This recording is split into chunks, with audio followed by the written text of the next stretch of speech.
Welcome back, everybody, to another episode of Comics de la Morte, aka Comics of Death, episode 75, Creating Horror Comedy, with two great creators, Drew Edwards and Dan Prince. How are you guys doing? Price.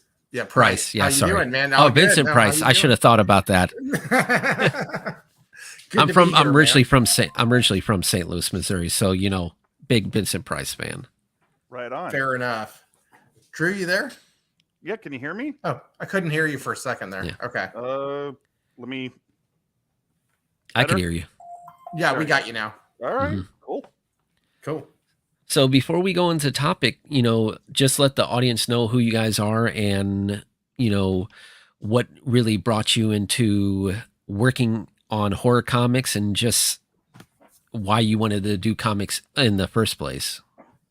Dan, you want to go first? No, be my guest, Drew, please. All right. So I grew up in rural Texas. I didn't have a comic book store around like, city kids did. So the way I got into comics is that I would jump on my bike like one of those kids from the new It movie. And I went right up to my local library. And my library, thankfully enough, had these big hardbound books that were like golden and silver age comics. And I really dug the heck out of, in particular, I liked the 60s Marvel stuff because I already was a bit of a monster kid. Like I loved, monster movies from an early age, and those 60s, Jack Kirby monster comics, those kind of easily flowed into stuff like Fantastic Four and things like that. As soon as I got to be old enough to like really understand like reading the credits of things, and I would look at the credits in comics, I was like, this is a job. You can be paid to create comics. And that was like a lightning rod. Like I didn't want to do anything else after that. And it's so far as how I got into like horror and that sort of shared love of both comics and horror.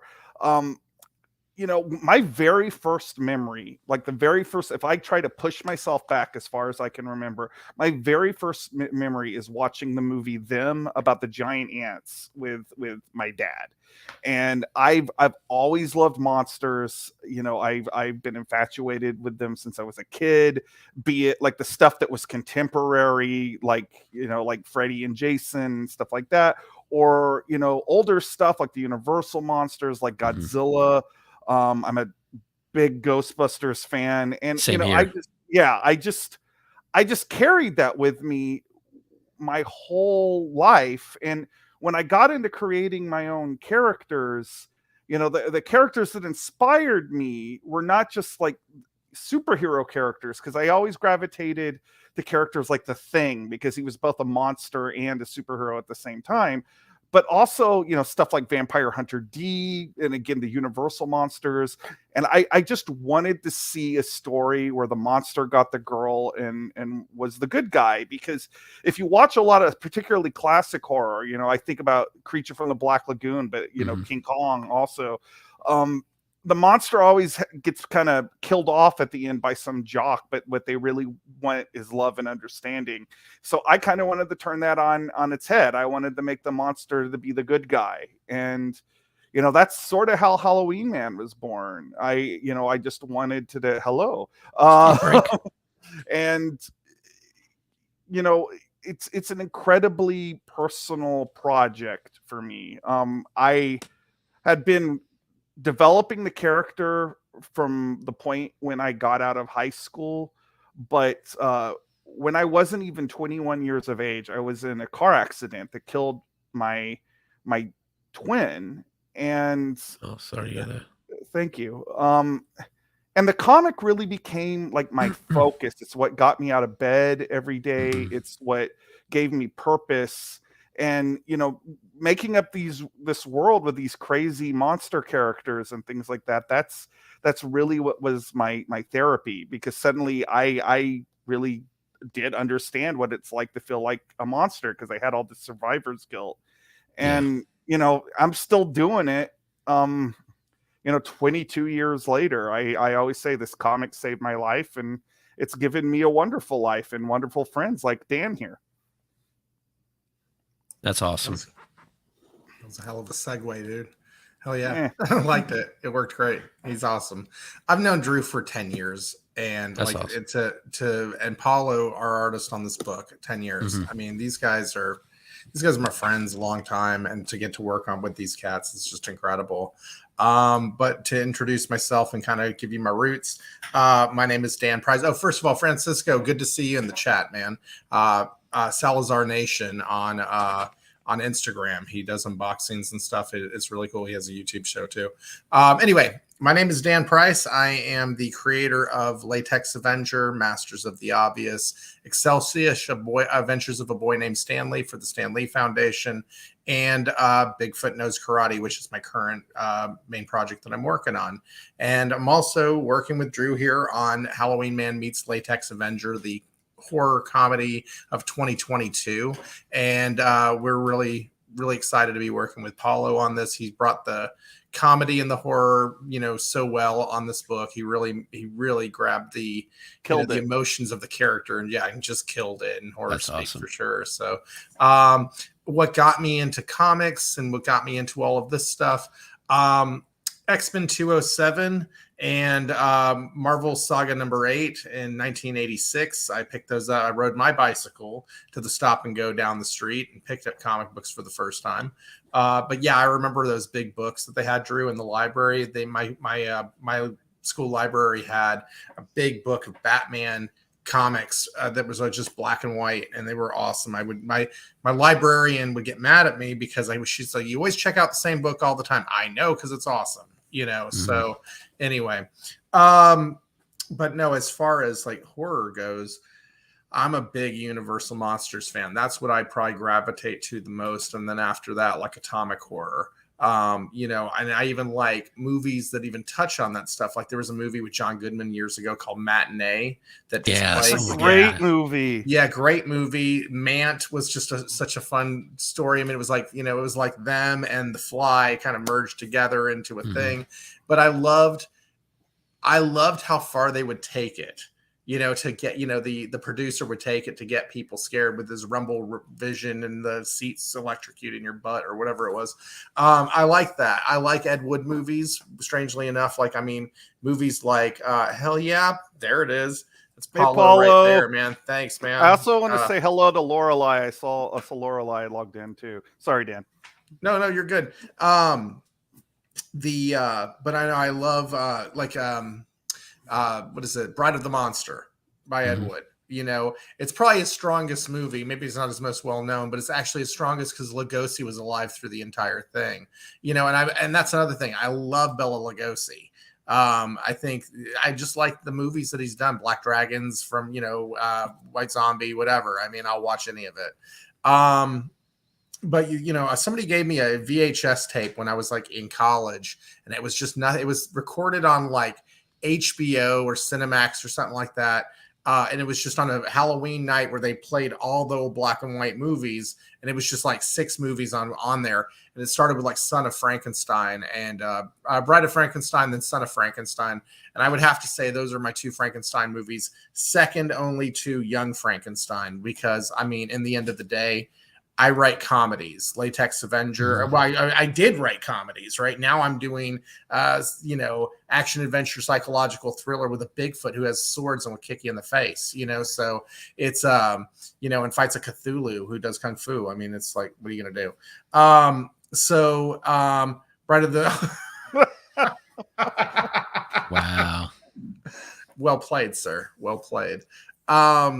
So I mean, yeah, but I mean, I'm rooted in comedy. I mean, I even did stand up when I was younger, and I've written comedy for radio stations. I've done some things, you know, and I've just had fun with it. So I love writing comedy, but taking this turn to do Bigfoot Knows Karate is just like a complete 180. And so it's really neat to be working with Drew and Paulo because I get to bring Latex Avenger back for the first time in like 7 years, 8 years, no, 10 years that it's since he's been in a book.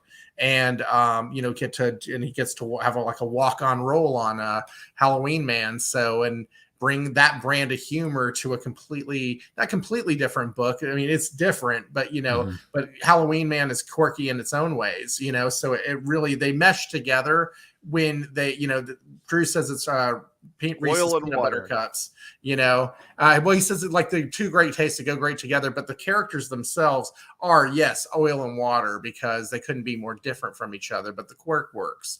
So there you go. We're gonna copyright that. The quirk works. Anyway. That's awesome. So, like I told the guys here before we went live, wearing one of my favorite t-shirts, Killer Clowns from Outer Space. And horror comedy, it's one of those things that you get scared, but you laugh. And the 80s was big on it.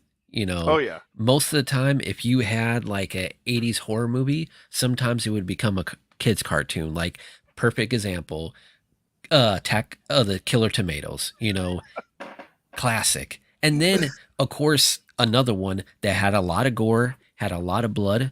But to be honest, a lot of the Critters movies were fucking funny. Right. Yeah. Yeah.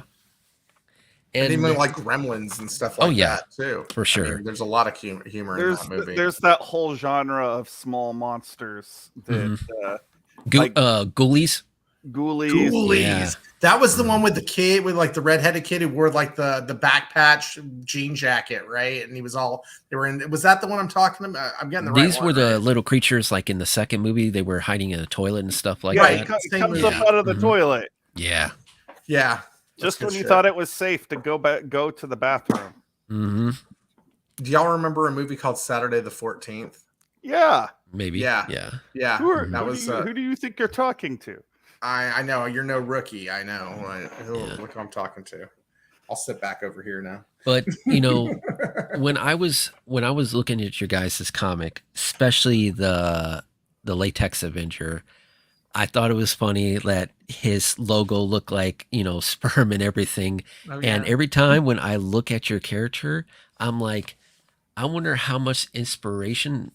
Of course, the character didn't look like him, but when I think of him, I think of another classic hero who was a monster of himself, and that's the Toxic Avenger. Like, that movie, like, I could literally see your character, if he was live action, be in a trauma movie, just because the concept is really funny.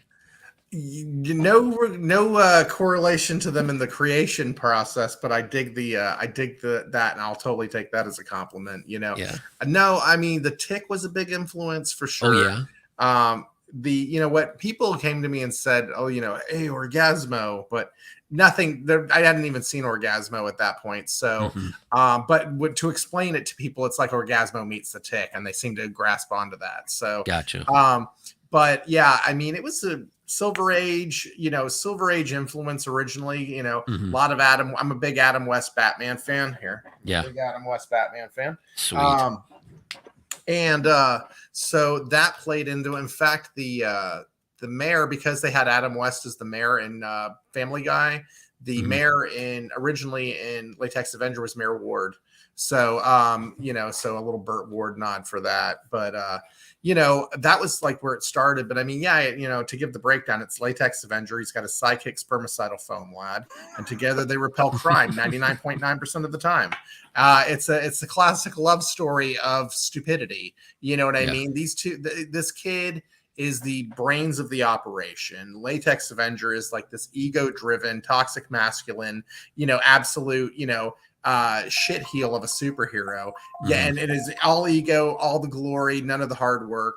And he actually, because superheroes don't really make a dollar, right? And so he actually crashes with the sidekick and his grandparents.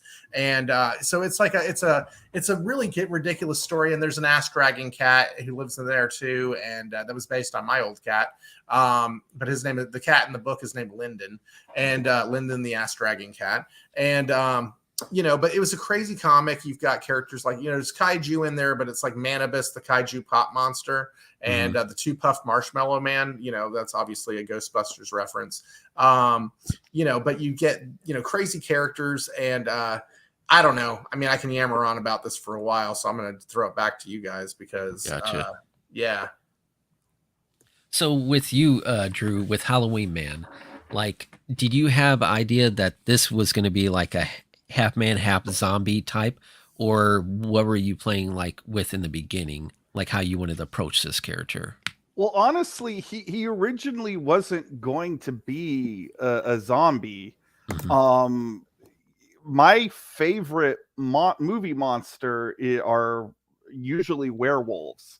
Yeah, And okay. I was trying to figure out visually how I would do a part man, part werewolf, but doesn't really make sense because a werewolf's already part man, part wolf.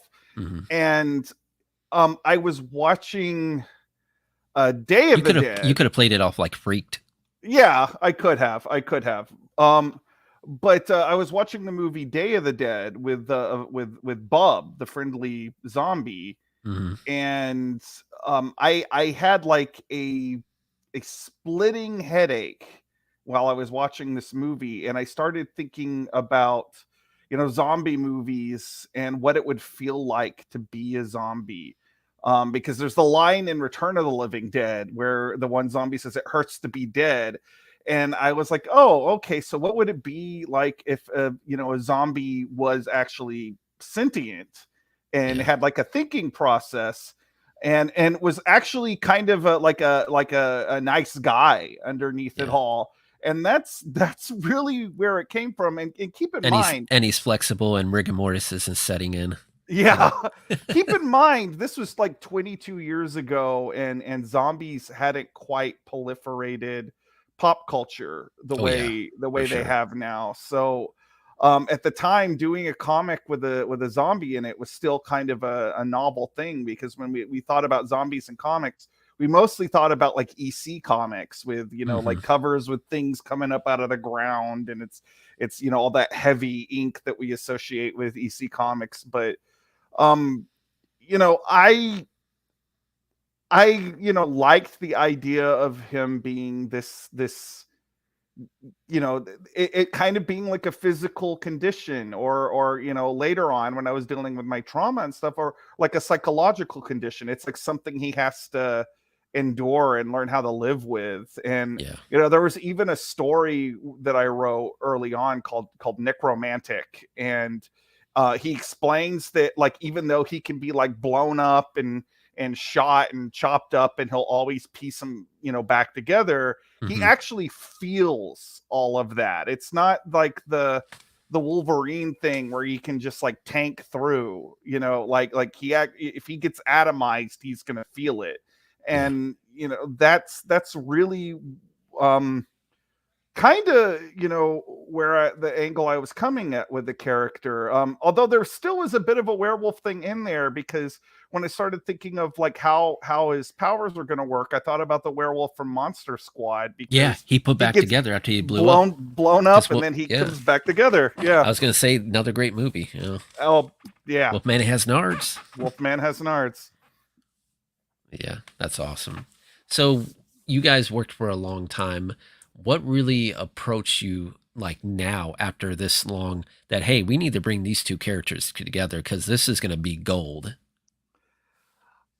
I'm getting the point. Okay. I ran into Dan at a grocery store. He was there with his kid, and I ran up to him and just was like, we're going to do a crossover between Latex Avenger and Halloween Man. And he said yes. But I've said this on every interview we've done about this. I don't know if he knew that I was serious until I started emailing him like plot ideas and script pages and things like that, because I've always admired Dan, but also I've always just thought Latex Avenger was hilarious, and it made an immediate impression on me, because there used to be this show, there used to be this show in Austin called Austin Nerd Cave, and for years it seemed like every year, you know, Dan and I would be set right next to each other. And Dan was fascinating to me along with his work because he had these condoms that he would give out with a Latex Avenger logo. And that was just hilarious to me. So, you know, I wanted to write something that was in the spirit of that, and in the spirit of broad comedy. Because when Halloween Man started out, it was more of a comedy book, and it's slowly gotten, you know, it's still quirky, but it's more serious than what Latex Avenger is. And I kind of wanted to play in that broad comedy sandbox again, because Dan is so good at it. And I just, who doesn't like to laugh, right? You know, Exactly. like I knew that Latex Avenger would just annoy the hell out of Halloween Man. You know, like I was imagining it, and it made me laugh. Oh man. Yeah, Drew, I mean, Drew's my friend, but Drew's a pro. You know what I mean? Like he's been killing it for years. So like I'd show up at these nerd caves with my shabby couple of books, and like he'd be over there and he had like all his merch out and he's wearing a tie and he's looking, with the, looking all sharp all the time. I mean, so and for Austin, we have a very good comic community here. But like, yeah, I mean, Drew's one of those cats. I mean, look, he's been a Ringo nominee. He's won Best of Austin. Awesome. I mean, the fact that he wants to, he's amazing.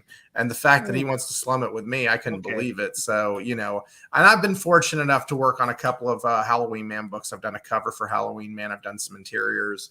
So to do this and, all the fun and, and I didn't have to draw a damn thing. That's awesome. I mean, just got to write and, which is a nice break, honestly, because, slugging it out with Bigfoot all the time, that's a job in unto itself. So we had fun because Drew wrote the script or wrote the story, right? He plotted it, he wrote the story and then and scripted it out. And then he handed it over to me. And then I erased all my characters, text and rewrote it in the rewrote the same messaging in their language. So it was a lot of fun. It was a lot of fun to get to do that because I know the cadence of my character and what they would say in a situation. He knows the cadence and what they're going to say of his characters. So we really got to let them be themselves. That's awesome. That was going to be a question I was going to ask next. Like, since you both done these comics and it's different from like being a writer and hiring an artist, like both of you each had this character that you brought up from nothing. How, like, besides being friends for so long, for the audience, was it, at hard at any point where it's like, okay, I need to change this a little bit more because my character would never say that? But you guys never butt heads when you were doing the collab. Not really. Gotcha. We both respected each other's characters. I write a little bit more blue, because of the character itself. So it's like, I mean, depending on the issue, I would have, F-bomb here, F-bomb there. And then other issues, I wouldn't cuss in the book at all, depending on, but it's for, this is more of a PG-13 comic. But it's innuendo, it's like, I mean, how do you skirt around saying things and make it, honestly, it makes it funnier for me because as a writer, it makes me have to work a little bit harder and you can connect the dots a little differently than just saying, hey, and just being disgusting. You can still be disgusting without using 4-letter words. It's pretty easy to do, actually. And I think we proved that with Latex Avenger and his rampant, come-ons to Halloween Man's girlfriend, Dr. Lucy Chaplin, science starlet. And Lucy, and Drew can go more into this, but, Lucy, who's such a, alpha female, I mean, she's good at everything she does. And she's, she's just such an amazing character, scientist, billionaire, model, did you say? Model. Yeah. Yeah. Also power lifter. And power lifter. Yeah. She's incredible. She's a great character. And I think that we had, I got more edits from Jamie than I did from you on the script, honestly. Oh yeah, Yeah. for sure. My wife is Lucy is somewhat inspired by my wife, and Absolutely. so she gets very protective of of uh what is done with the character. But you know, and fair to her though. That's the thing. Like it was there was never a butt head situation in any of it, because I honestly, when I worked on the stuff for the Stan Lee Foundation, I took that project mainly because I wanted to be edited. I never had an editor really edit me and say, these are the parameters you need to work in. I get that in my day job. I'm a creative director and I worked my way up from a graphic designer to do what I do now. But I like to be edited. I'm comfortable with it. You're never going to hurt my feelings just because it's what I do all day long. So when Jamie said, I don't like this or that, cool. Because you know what? We rewrite it a different way and we get the same message. And, and so it's honestly, it's my pleasure to be edited, because to me, it makes for a better collaboration. So of course, it helps you grow as a creator.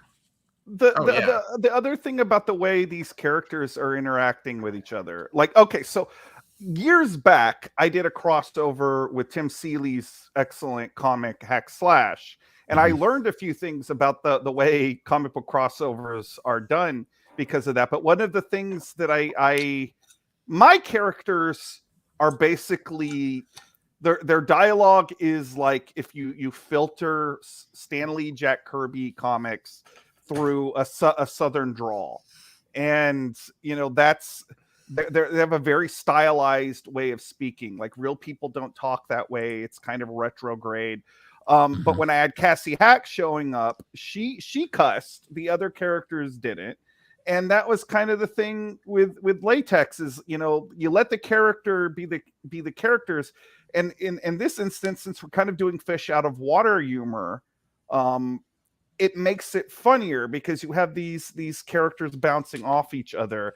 And, even if you are not familiar with all that came before with these characters, there's still going to be stuff in this that you're going to find amusing. That's awesome. That's cool. And so, you guys have anything else you want to talk about with your comics before we get into some questions? I'd like to just kind of mention Bigfoot for just a second, if you wouldn't mind. Please. Not a problem. And to let you know, I was going to tell you, if you want to come back on the show and just talk nothing about Bigfoot next time. Yeah, I've got a campaign in October, so I would definitely hit you up on that. That would be great. But yeah, no, I just wanted to say for anybody who is watching, Bigfoot Knows Karate 2, our Chapter 2, Born Under a Bad Sign is in production right now. And so we will be hitting Kickstarter with that in October. So keep an eye out for that. But the big thing here is right now, Halloween Man meets Latex Avenger special. The crossover you didn't see coming. It's going to be amazing. It's going to be funny. And if you like horror, you like comedy, if you like just that, that straight up, just, fish out of water, oil, fish out of water, oil and water, that type of thing. This book is for you. And we've got some really good, we got some really cool extras that we're doing as well, including the deluxe edition because originally I was going to draw this book years ago. And so we're going to take the old pages that I had already completed, and we're going to put those in the back of the deluxe edition. We're going to get some great artists who are doing some pinups. We have a draw this in your style fan art contest going right now. And so you can reach out to Drew. Email address, Drew. What is it? DrewEdwards@gmail.com. DrewEdwards@gmail.com. Or if you just happen to stalk me on social media, private message me. There you go. And so we've got that going on as well. So some great entries have already come in. We're expecting some other really great entries to come in soon. And the winner of that, Drew, correct me if I'm wrong, they get a variant cover, correct? They do. That's cool. So it's a good way to get your work seen. Absolutely. Fingers crossed. Absolutely. There you go. Yeah. You entered. That's correct. That's fantastic, man. So we've got that all going on, and it's going to be a fun book. We're going live July 6th at 6:30 on Instagram. So on an Instagram live, and then we press the button at 7 o'clock, right, Drew? Yeah. Yeah, 7 o'clock Awesome. Central that time. And so come on out, hang out with us on Instagram. We're going to have a lot of fun that night, and just, whoop it up a little bit while we go live and while we start the campaign off. So it's going to be a lot of fun. That's my spiel. Sweet. I mean, he covered a lot of what I was going to go into. I also sorry. want to no, you did great. I also want to point out that if you are interested in Halloween Man right now, you can find it all on Comixology. We do have a new issue coming out. It's the second part of our Mr. Hyde story. I know that's been delayed a lot because of some of the issues that Comixology has been going through, but it's up there now, and a new issue should be coming out very soon. And again, we got this cool crossover we're working on, so come over on to Indiegogo and check that out. Absolutely. Oh, I did need to say, I forgot, you reminded me. Bigfoot Knows Karate is currently free on Global Comics currently. Yes. So if globalcomics.com.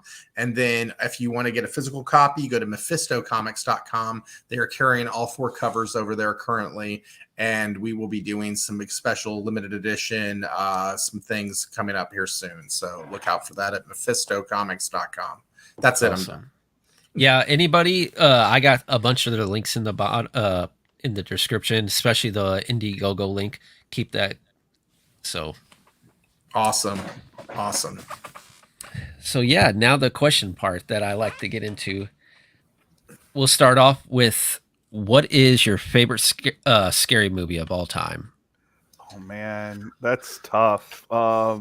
And then I'll ask you about another scary movie that we like to talk a lot about on here. What, like, are we talking about like movies that I just like to watch, or movies that I actually think are scary?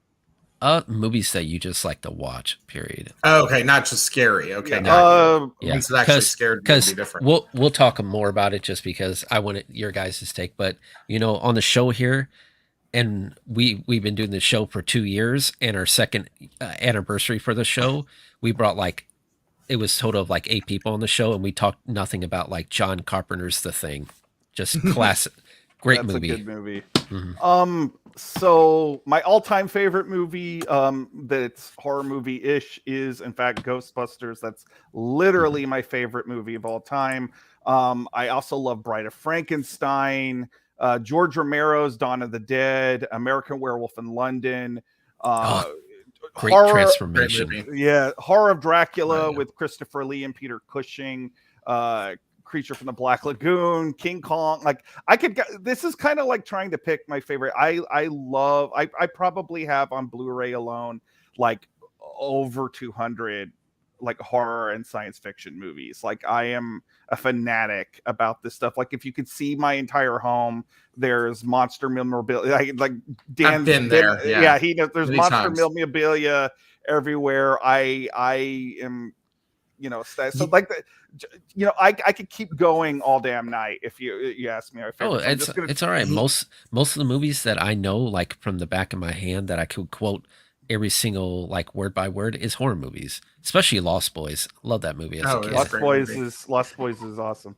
But to say something about Drew's house, he's got a collection of Godzilla and King Kong toys in the bathroom. I mean, it's awesome. You go over there. We call it Monster Island. Nice. But I'm a real fanatic for this stuff. Also, I have that. We were saying this before we started recording. I am a gigantic Friday the 13th fan. I have Jason Voorhees tattooed on my arm. Awesome.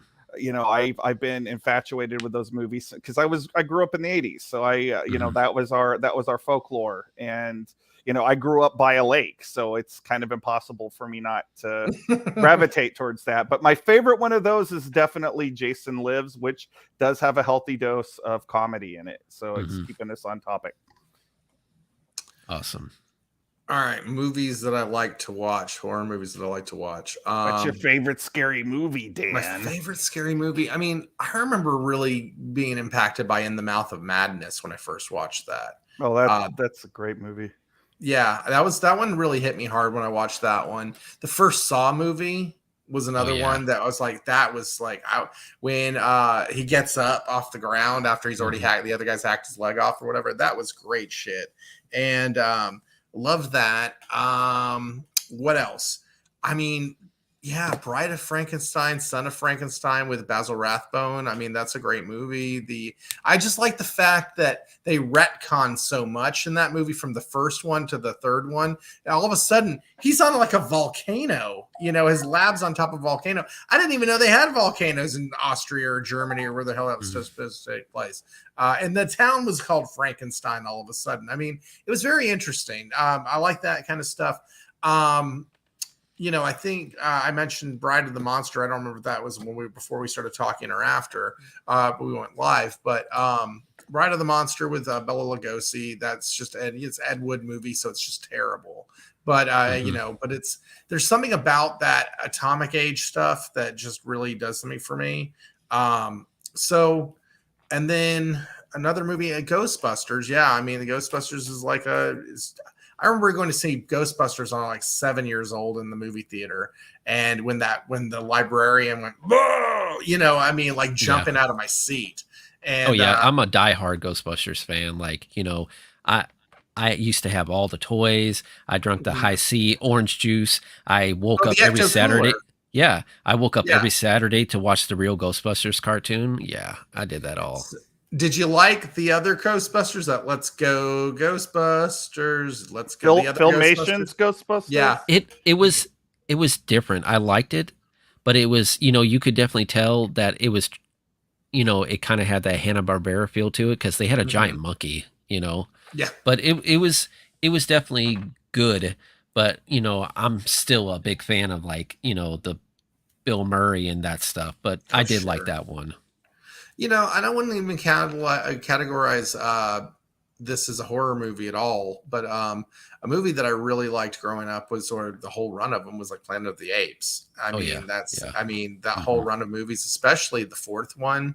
There's something about the fourth one. I can't remember which one it is. Conquest of the Planet of the Apes. Beyond the Valley of the Ultra Vixen. No, wait, that's a Russ Meyer movie. That's a whole other thing. Russ Meyer. Did you guys like Afterlife? Oh, I loved Afterlife. But okay, here's the thing. I've never met a Ghostbusters anything that I did not like. Gotcha. Like I am like I felt really powerful when Afterlife came out because everybody's like, "Oh, what did you think?" I wasn't going to go until I learned what you think, and I was like, "Well, honestly, like they had me at Ghostbusters. Like I just like seeing ghosts shot with proton cannons apparently." So like I don't know if I'm the most discriminating when it comes to Ghostbusters things, but I did really enjoy it. I thought it was very heartfelt. I liked it. I thought, heartfelt's a really good word for it. I mean, the scene where Egon is holding they're shooting the ghost at the same time. I mean, the CGI on that was absolutely incredible. I'm not usually one to be all CGI, but I mean, it was just beautifully done. When it's good, it's good. Yeah, when it's good, it's good. And that was fantastic. And I liked, I mean, I didn't know what to expect going into it. It had really nothing to do with there was the Ghostbusters weren't really in it, but they showed up at the end and that was cool. And it was nice to see the vibe, still there. Yeah. It felt like an Ivan Reitman movie, I mean, it was a son who did it, right? But it had that same vibe the whole way through. And I can appreciate that when movies are able to keep the same the same tone throughout. Hence why, people in my generation get all ticked off about the Star Wars prequels. I won't get started on that. But and then, whatever you can say about the Disney ones, the tone's there. You know what I mean? And that tone means so much to a franchise. Yeah. Yeah, and even like people might think that the Ghostbusters is just a comedy, but when you read like some of the comics and even the cartoon series had some like dark elements to it. Like I would love to see like a Sam Hain live action, or even my favorite character from the franchise cartoons was the Boogeyman. Just yes, great concept, great design, just man, just really wanted to see a live action of that. He was so creepy, and Yes. they had some great creature designs on that show, and Mhm. I think the cartoon really did a good job of solidifying kind of the lore of Ghostbusters in between the two Oh movies. yeah. And like I also think that Vigo in the second movie is a very unique movie monster. Mhm. It's an evil painting. Like I just think there's something really mythic and And fascinating you about enjoyed the that. second movie? I did. I did just say Yeah. I Well, that's even true. enjoyed the reboot. Like I enjoy Ghostbusters. Like Mhm. and I know that that saying you like Ghostbusters 2 is controversial. That saying you like the To be all honest, female. really enjoyed Ghostbusters too. Just the concept I and the like it. idea, just Yeah. really good. Yeah. I mean, come on, the toaster dancing to Jackie Wilson or whatever it was. I mean, It's that like, was oh, fantastic. he looks sad. Let's paint a little cat here. Yeah. It was, I mean, the whole Carpathian movie. kitten loss. Yeah. Mm-hmm. I mean, I just like that Dan Aykroyd worked in an occult bookstore. I mean, like the whole thing, Yeah. there's just, it worked well. And I mean, I don't know. I like the movie. People can bitch about it all they want, but like, I don't know. What are you going to do? Sit there and complain about movies you didn't write or even take a paycheck for? Get over it. Mhm. You know what I mean? I think that we've lost people film criticism, especially film criticism. I'm probably gonna get torched on Twitter for saying Hey, this. it's all right. I mean, but there's a lot of movies that I loved as a kid, and you guys love as a kid, and then Rotten Tomatoes shit on it. here's the thing. I think it's like I'm a big John Candy fan, and to see a lot of his movies, like Uncle Buck, be shit on and other stuff. No. John Candy's great. Here's the thing. Like some movies are really deep and artistic, and that's great. I certainly like those kind of movies, but we also need to realize that a lot of movies are just meant to be an evening's entertainment, and that's also okay. And a lot of horror movies were that, especially in the 80s. Oh, they never made it into the theater, but you go to Blockbuster and buy it off the shelf, and it becomes like a great horror B movie. I love the Full Moon movies from like the Puppet Master. Yeah, Puppet Master. Fucking like great. Subspecies, Trancers, like all that stuff. And I think that in a lot of ways those were almost like comic books on film, because like they would keep expanding the mythology in really interesting ways the longer that those film series went, and they did it on a low budget, and that's an impressive stuff. For what is it? Paulo mentioned something in the chat that Beetlejuice we overlooked was Beetlejuice. Yeah. Oh yeah, I mean, Beetlejuice is amazing. Early Tim Burton work is just incredible stuff, because I mean they were so off the wall. He found his vibe and he did some cool things, after that. But I mean, Pee-wee's Big Adventure, Beetlejuice, Batman '89, those are great movies. And the other thing I want to mention that we didn't talk about before, that was a big deal for me as a kid, was freaking Scooby-Doo. Yeah. Scooby-Doo, yeah. I mean, seriously, Scooby-Doo, it was a monster or a ghoul or something, the creeper or whatever it was coming after them. They're expensive now, but did you see how like you pay like $100 or more, you could actually get like a fully costume of like some of the Scooby-Doo villains? That's amazing. Really? Yeah. That's amazing. That's cool. You're hitting on something that I think is important, especially like Paula bringing up Beetlejuice. The thing that's fascinating to me about horror comedy as a subgenre is that it's very amorphous, and it can be all these different things, because like Young Frankenstein is a horror comedy, Ghostbusters is a horror comedy, Evil Dead 2 is a horror comedy. What's the horror movie? And it's crazy because a lot of horror comedies, a lot of the times have to deal with zombies. I'm thinking of the one, Dead Alive. With Jackson. Peter Jackson, yeah. Yeah, Peter Jackson. Just my favorite line is like, I kick ass for the Lord. For the Lord. Yeah, like, But and it's very broad because like you can Yeah. have stuff that's like full on gross out Mhm. splatterpunk horror, but then you can have stuff that is more like kid oriented, like Scooby Doo, and yeah, it's all technically within this one, That's what I blanket that's term. that's what I love about horror so much. Like, especially as a writer and a creator for comics, it's like, mhm. superheroes, we all know what that is, but horror has subgenres. You could do sci-fi horror with, Alien and all that stuff. You could even do like a horror story where you have a knight trying to save a damsel in distress. There's every type of subgenre out there for horror if you don't like this certain kind. Another great comedy horror movie is freaking Zombieland. Oh yeah. Zombieland Zombieland. was Mhm. freaking. The second one was mad, but the first one was absolutely mind blowing. The rules, which just cracked me up to, and Yeah. the Mhm. cardio thing where you see the dude running across the football field and he's just not going to make it. I mean, or just taking a crap.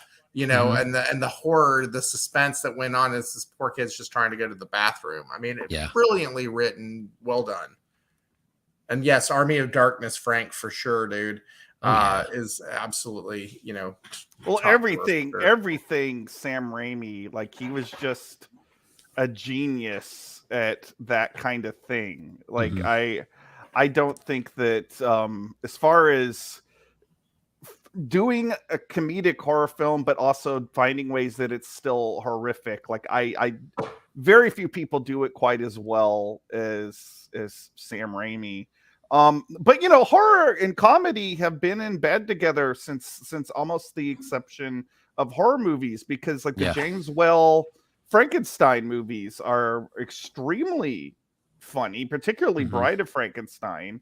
Oh It has, yeah, he has that wicked sense of humor about it, and I think you then you later on you look at stuff like Abbott and Costello meets Frankenstein, which Yes. somehow manages this alchemy of letting Abbott and Costello be perfectly Abbott and Costello, Mhm. but the monsters are still the monsters, and um, you know wonderful.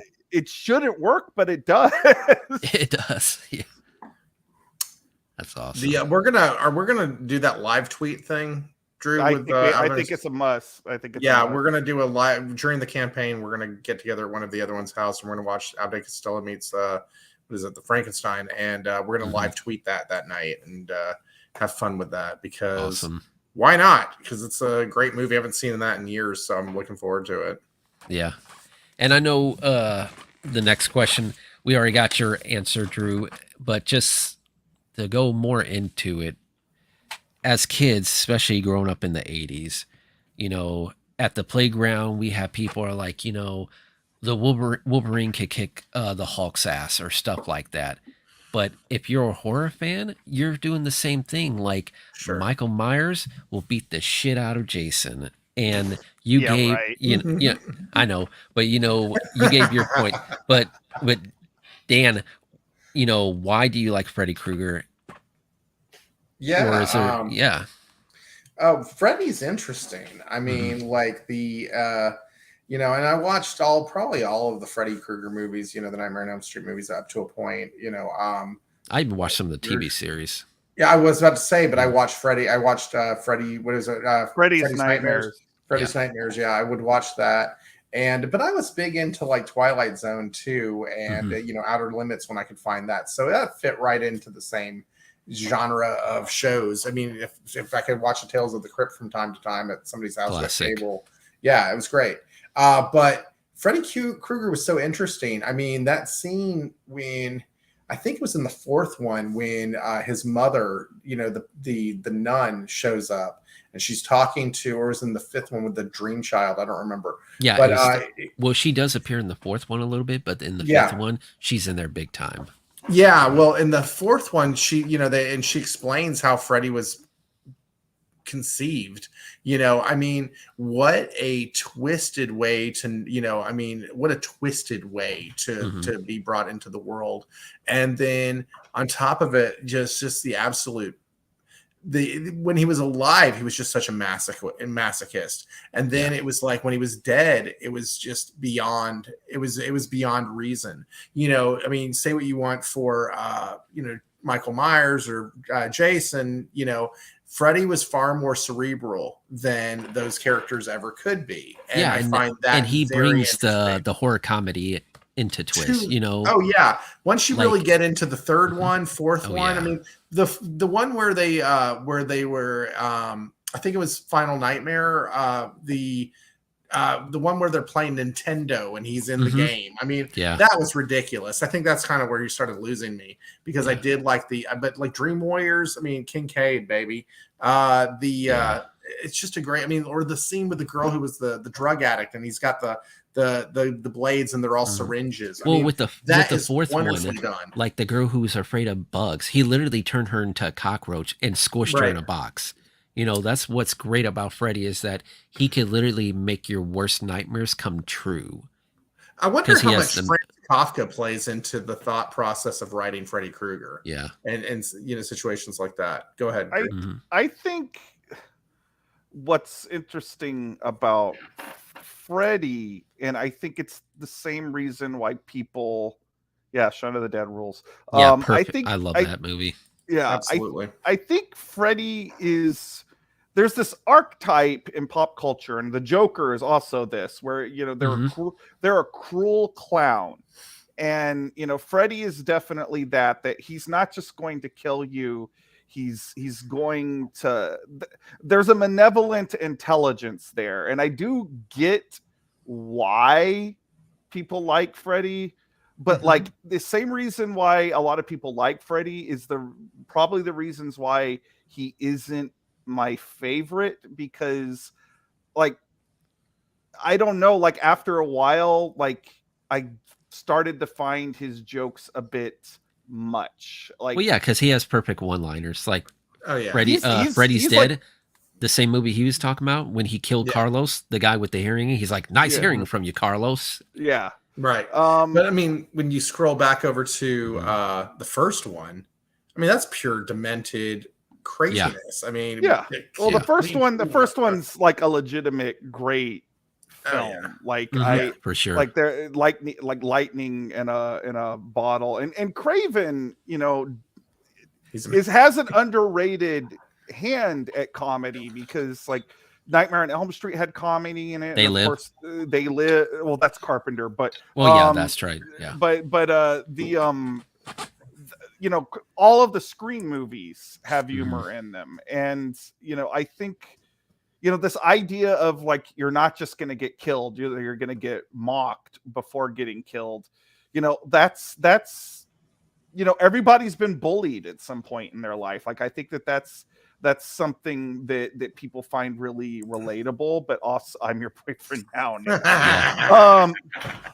You know, something I've also always said about that particular set of horror characters that came up in the 80s, that I always found interesting is, you look at like the classic monsters, which we've talked a lot, they're all from other countries, right? Like you have Dracula, Frankenstein, these have these very Eurocentric names. Like, you know, it's all taking place in this Eastern European fantasy world. But when you get to the 80s, like the late 70s and the 80s, suddenly all the monsters were in our backyard. They had names like Jason and Freddy, and, you know, it was all happening, you know, in America, in the suburbs, in the rural, you know, parts of the world. And I think that's interesting, that we went from being afraid of stuff that's over there to being afraid of our neighbor. And I think that there's something, or really, dolls. Yeah. Definitely. Okay, that's the movie. I'm not into those fucking, pardon my language. Sorry, can I cuss on here? Yeah, for sure. I mean, it's a horror show. I mean, we've shown nudity from comics on here before, so you're fine. Those fucking doll movies are so fucking annoying. I'm sorry. I never liked Child's Play. I never liked that little. Oh man, I love Chucky. He's not that little My Buddy dude. I can't stand him. I never could like him. The Chucky TV show was actually really good. I have a crush on Jennifer Tilly. So like I've been. Who doesn't? No. People with no pulse. But like I actually, like, here's the thing. I guess I'm a hypocrite because, like, the same stuff that annoys me about Freddy in the later sequels, I think are really amusing about Chucky, because he's this antisocial wish fulfillment character. He's always got like the one liner, and like, if there's an annoying character in those movies, you don't get attached because Chucky's gonna kill him. Yeah, gotcha. There's movies though that, like, no comedy in them whatsoever, but like movies, modern horror like Get Out, or like which I loved, and Green Room. Did y'all see that? Green Room, yeah, that was hardcore. That was insane. Yeah, that was just absolutely insane. Who knew that Patrick Stewart could be so goddamn scary? He was amazing. Yeah, go ahead. No. I haven't seen Red State yet. I started watching it at one point, but I had something happen and never got to see it again. But that was supposed to be scary as shit too. Now, with horror and everything, is there, when you guys are writing horror or drawing horror, is there a limit that you won't go to? I don't like. I will always shy away from rape as a topic. Oh God, yeah. I just find that to be too unsavory, and I'm the guy whose character in his comic eats people. Like, I'm fine with like gore, I'm fine with cannibalism, but like, just like that, and like child abuse, like, like, unless I had like really something to say about that, I don't know that I would do it. But like, here's the thing. That's me. Like, people, if you have something to say about one of those topics and it's artistic, and you can do it in a way that actually has a statement behind it, I go for it. But like me personally, those two topics I wouldn't do. Yeah, see, I love horror. I love horror, and I won't go there. And I'm not the type of person where I'm like, oh, I want to watch a horror movie that's nothing about like torture porn. Like, I know there are people out there, and I don't know if you guys like the movie, but if you guys do, but I'm not a fan of the Human Centipede. Just not. Oh God, I've never actually seen it, because I thought it sounded like a Wayne's Brothers comedy and not a horror movie. But I'm also like, I'm a monster guy too. Like, so like that sort of thing doesn't really appeal to me, because there's no creatures or anything in that. So like, I just never really bothered with any of those. Yeah. It just and like Hellraiser's great, but some of Clive Barker's like stories go way beyond what I would write. I am a big Clive Barker fan, but he definitely has a twisted imagination, and more so in his like what you're saying, like his short stories and his books, than his films. Like, his films are filtered through a slightly more mainstream sensibility. But like, I'm actually going to be on another podcast tomorrow talking about Hellraiser, so it's a little kooky. What, Dan? He did a line of comics back in the day called Razor Line. Yep. Those were interesting. Yeah, those were pretty interesting. What's up, Gaz? What's up, buddy? That's awesome. Yeah, no. In terms of like drawing horror, this is I mean, there's going to be some of that in Bigfoot, but the first stuff that I ever got to draw was really horror, was for Halloween Man. Actually, I got the book in front of me. I'm gonna pull that up. But yeah, I mean, I had always done comedies and stuff like that, so you can kind of see past the glare. But yeah, I got to do some stuff where Halloween Man's eating the guy, eating the fish monster, and stuff like that. And I'm really thankful for that story, because it kind of lent to where I was going with my art style with Bigfoot.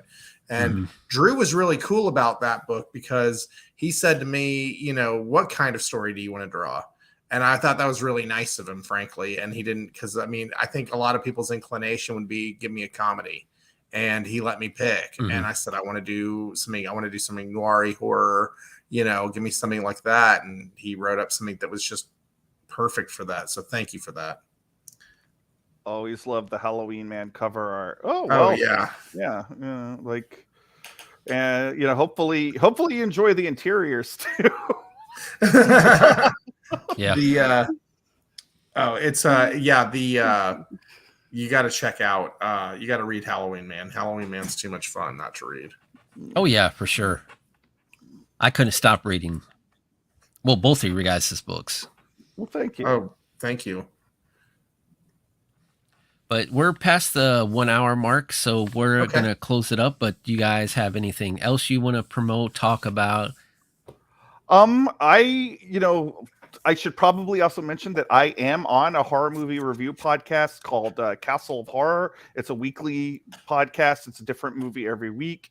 Send me the link. I'll definitely listen to that. We'll do. We have well over 300 episodes. We're actually closing in on 400 right now, and Congrats. we're about to do The Frighteners by Peter Jackson, which is a Ooh. great horror comedy. Yeah. So that's going to be recorded this Sunday.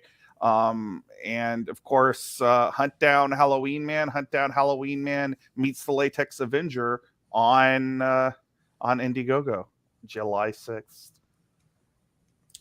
Well, I mean, as long as I'm talking about it, I've got, check out, you'll be able to get individual copies of a few individual copies of Latex Avenger during the campaign as well, during the Halloween Man meets Latex Avenger campaign. So we'll have this issue available, The Wrath of Khan. It all takes place at a comic book convention based on stories that actually happened to me, just with the volume turned up real high. And so this is a fun comic to check out. Also, I have Bigfoot Knows Karate right now over on comics, what is it called? globalcomics.com. You can check it out there, or on mephistocomics.com.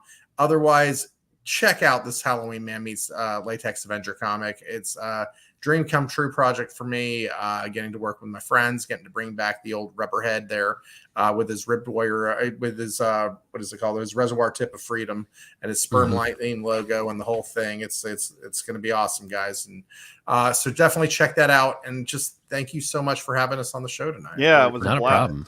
And you guys, everyone who's watching, who's been in the chats, everyone that knows me, keep on reading A Vengeful Heart. The next episode is going to come out soon on Topis. So that's going to be awesome. And go support my co-host, buy his book, on Etsy. He's doing great work right now. He couldn't be here tonight, but he definitely, when I told him about Dan, he already knew Bigfoot. So he was a fan of yours. Fogbreaker, man. Yeah.